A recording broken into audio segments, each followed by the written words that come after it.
What is a market. जैसा कि आपको पता है बाज़ार क्या होता है। जिस जगह किसी भी वस्तु की खरीद बिक्री की जाती है वो बाज़ार है। ठीक उसी प्रकार पूंजी बाज़ार होते हैं जिस जगह पूंजी की बोली लगाई जाती है, यानी पूंजी जुटाने हेतु अपने व्यापार का कुछ हिस्सा बेचा जाता है, उसके बदले आपसे निर्धारित पूंजी ली जाती है। इनमें से ही एक है शेयर बाजार। जैसे सब्जियां, फल, कपड़ा आदि की मंडियां होती है, ठीक उसी प्रकार शेयर के लेन देन यानी खरीद बिक्री के लिए एक मंडी होती है जिसको स्टॉक एक्सचेंज कहते हैं। भारत में दो बड़े स्टॉक एक्सचेंज होते हैं, एक एनएससी और बीएससी। इसके बारे में भी हम आगे बात करेंगे। जैसा कि आपको पता है अन्य बाज़ारों के भाव को कंट्रोल या रेगुलेट नहीं किया जाता है। जैसे कि प्याज की कीमत एक ही समय में आपको कहीं 20, 30 और 50 रुपये केजी मिल जाएगा, लेकिन जिस पर किसी का कोई कंट्रोल नहीं है। लेकिन इसके विपरीत एक ऐसा बाज़ार है जिसमें पूरी तरह नियम कानून भाव रेगुलेट किए जाते हैं। जी हाँ, सही सुना आपने, प्राइस रेगुलेट किया जाता है, यानी कि उस पर कंट्रोल रखा जाता है। एक समय में वो भाव सभी के लिए प्रत्यक्ष होता है।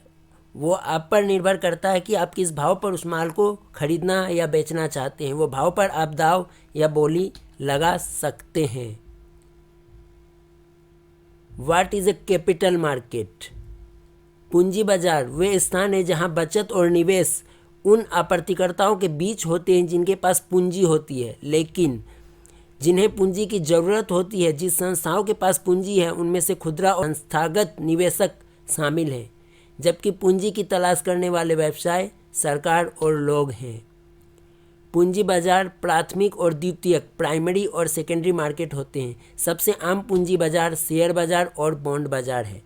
कैपिटल मार्केट वो जगह है जहां पूंजी रखने वाले लोग या निवेशक आते हैं और जिसे पूंजी की ज़रूरत होती है वे भी यही पूंजी उठाने हेतु आते हैं, और जहां संस्थाएं प्रतिभूतियों का आदान प्रदान करती है।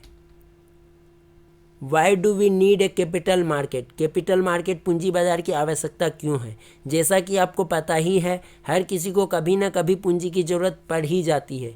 पूंजी जुटाने के कई तरीके हैं, जिसमें से कुछ वैधानिक तरीके से पूंजी जुटाई जाती है, जिसका मुख्य माध्यम शेयर बाजार है और बॉन्ड बाजार होते हैं। हम बात कर रहे हैं कैपिटल बाजार की ज़रूरत क्यों है।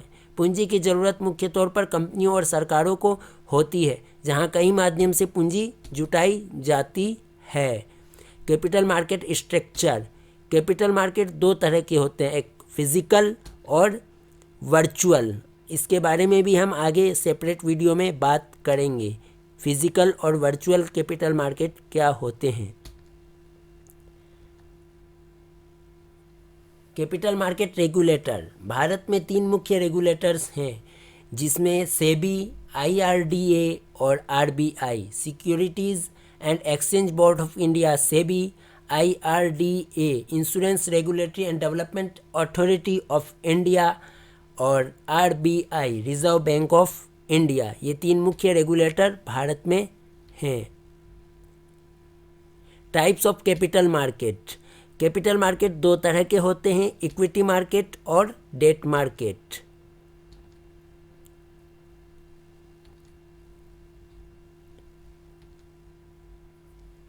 हम इक्विटी मार्केट की हल्की सी चर्चा कर लेते हैं। इक्विटी मार्केट में शेयर धारक जो उस बिजनेस का मालिक होते हैं, जिनके रिस्क और रिवॉर्ड, लाभ और नुकसान शेयर होल्डर का ही होता है, जिसमें कोई भी निर्धारित रिटर्न की गारंटी नहीं होती है, लेकिन सही निवेश करने पर आपको ज़रूर लाभ होगा। इसकी भी चर्चा हम आने वाले समय में करेंगे।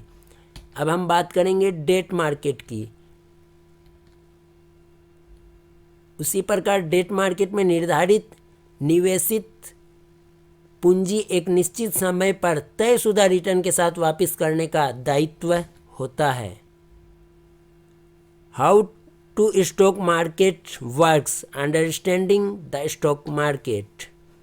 भारत में आजकल हर कोई शेयर बाजार की बात कर रहा है, लेकिन लंबी अवधि के निवेशक, शॉर्ट टर्म ट्रेडर्स और निश्चित रूप से रोमांचकारी स्पेकुलेटर्स हर कोई खेल का हिस्सा बनना चाहता है। हर कोई जानना चाहता है कि शेयर मार्केट कैसे काम करता है, लेकिन सवाल यह है कि भारतीय समुदाय के अधिकांश लोगों में जोखिम लेने की क्षमता या रवैया नहीं होता है। वे शेयर बाजार में निवेश करने के बजाय निश्चित आय वाले साधन में ही निवेश करना चाहते हैं।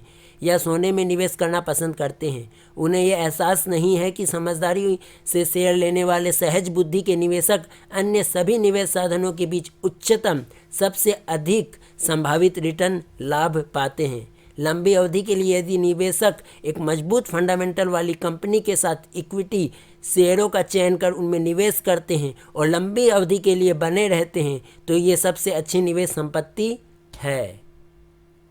How to stock market works, understanding the stock market. कुछ शताब्दियों पहले लोग अपने पैसे से व्यवसाय चलाते थे। उनके व्यवसाय छोटे थे और जब भी उन्होंने अपने व्यापार को बढ़ाने हेतु उन्होंने केवल अपने पैसे से किया। सभी व्यवसाय मालिकों के लिए अपने स्वयं के पैसे से कारखानों और उद्योगों का निर्माण करना संभव नहीं था। यहाँ तक कि बैंकों ने भी नए कंपनियों को बड़ी मात्रा में पूंजी उधार नहीं दी, जो कि अपने कारोबार को शुरू करने या बढ़ाने के लिए आवश्यक थी। इस प्रकार 17वीं शताब्दी की शुरुआत में जब ट्रेडिंग कंपनियां एशिया और अमेरिका के नए खोजों एवं महाद्वीपों की खोज कर रही थी तो उन्हें बड़ी मात्रा में धन की आवश्यकता थी, जो कि उनके राजा प्रदान करने में असमर्थ थे।